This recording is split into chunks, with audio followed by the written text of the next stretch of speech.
Hey guys, Tucker here. Today's video, we'll be building the best $2,000 gaming PC in 2026. Is what I would have said if PC Part Picker didn't mess up. That's right. If you guys did not know, I got reached on Facebook Marketplace recently for someone looking to build a awesome $2,000 gaming PC. Now, originally it was a $1,500 gaming PC they wanted to build, but it took a month for them to decide all the parts they wanted, and long story short, it became $2,000, which is cool. I was excited, he was excited. We planned out all the PC parts on PC Part Picker. Everything looked compatible, but under the rug, something was wrong with the PC build that PC Part Picker didn't want to highlight for some reason, because it's something that cost me hours of work. For our CPU we'll be using will be the 78X3D, the third best gaming CPU on the market, with 8 cores and 16 threads with that L3 cache. It'll be absolutely amazing for 1440 gaming or 1080p competitive gaming if he wants to do that down the line. And we're installing it on the Gigabyte X870 gaming Wi-Fi 6AX motherboard. We actually ran into an issue with installing this motherboard, which I'll get into that in a little bit later here, but this board itself is pretty good because the top slot is 16 by slot, is a Gen 5 slot for our SSD, and as well as plenty IO on the motherboard. For our SSD, we went with a Gen 5 SSD from Samsung, their 9100 Pro SSD. This thing has some insane read and write speeds up to 10,000s.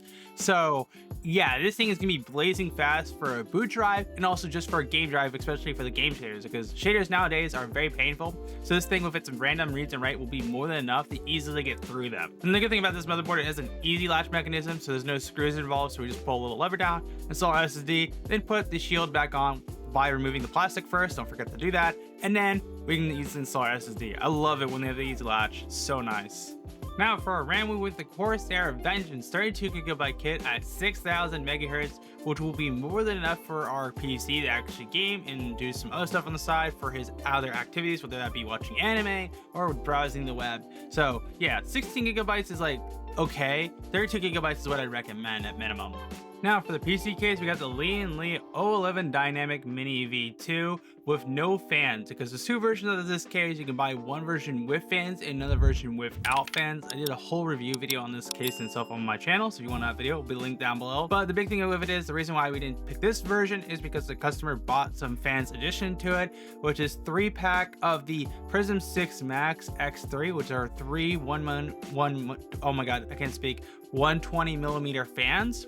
So we got 2 of those for a total of 6 fans in the PC case, plus a 360 AIO. For the power supply, we went the MSI Mag A850GL 850 watt power supply with gold rating. This is nice because this power supply is fully modular, meaning none of the cables come installed. We can install the cables we only need to use, which of course are 8 pin for our CPU power, 2 8 pins for our PCIe for our GPU to power it, and on top of it as well, 1 24 pin for our actual motherboard. Now for the cooler, we went the Thermaltake Warfare cooler, which is a 360 AIO with 120mm fans, which is absolutely awesome for the CPU to pair with it. And it does come with a little LCD screen too, so we can use the software to get some cool little images and stuff on it. Now, the last step we have to do is install our GPU. However, we ran into an issue with the motherboard in the actual case and how it works. So this case expects you to use a motherboard with the 16 by slot in the second position, not the first position.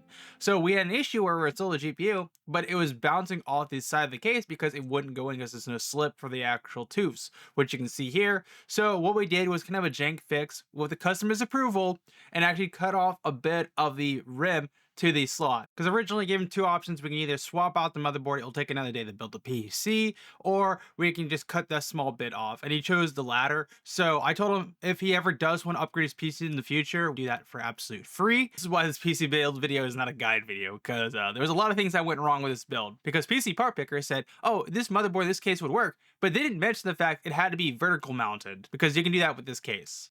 Ooh, where should we have my RGB? Okay, that one's not plugged in. I gotta figure that one next. Okay, here we go. Let's go. Look at that. Look at that, chat. Look at that. Ooh, look at that. That looks so nice. I'm gonna send him a pic of it in just a second here. I need to fix one fan. PC's booting perfectly. We love to see it. My question, where the heck is that other fan then that's not plugged in properly? Test again. All the fans work. Oh yeah, he's gonna, all that. Oh, chat, this looks good.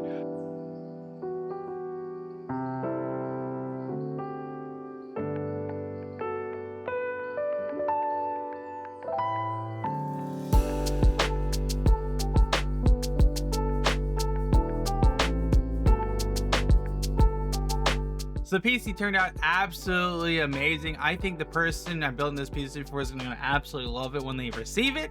So I'm pretty excited about that, especially for gaming performance wise. It absolutely crushed every single game we threw at it at 1080p, besides some games where they're like CPU bound or server based, like Rust was a great example. But besides that though, everything else was like on 1080p, 300 to 400 FPS, besides some of the newer titles being around like 200 to 240. And then 1440p just did fantastic. Like, nothing more to say about that. Just, it was impressively good. I was really happy with that. And the PC just looks great. I'm just really happy with this build all around for $2,000. So yeah, the only problem I had with this build was definitely the fans. The fans made this PC build so much longer than it needed to be. Plus the GPU having to do that jank fix where you had to cut off a bit of the bracket just to get the fit in the first slot is kind of annoying. Not the worst in the world, since I don't think he's gonna need to upgrade this for the next like 5 to 10 years, and by the time he does upgrade it, he'll probably upgrade the platform. So yeah, so it's one of those things where it's like, yeah, it's kind of a jank fix. It's kind of temporary, but also temporary for like 5 years. So I think he'll be chilling for the time being. But if you guys enjoyed this video here today, then make sure to smash the like button and get subscribed so I miss some future tag content. We're trying to hit 30,000 subscribers before the end of the year. So you want to do me that favor and hit that subscribe button. I very much appreciate it. I'll see you for one. Tech Rant out.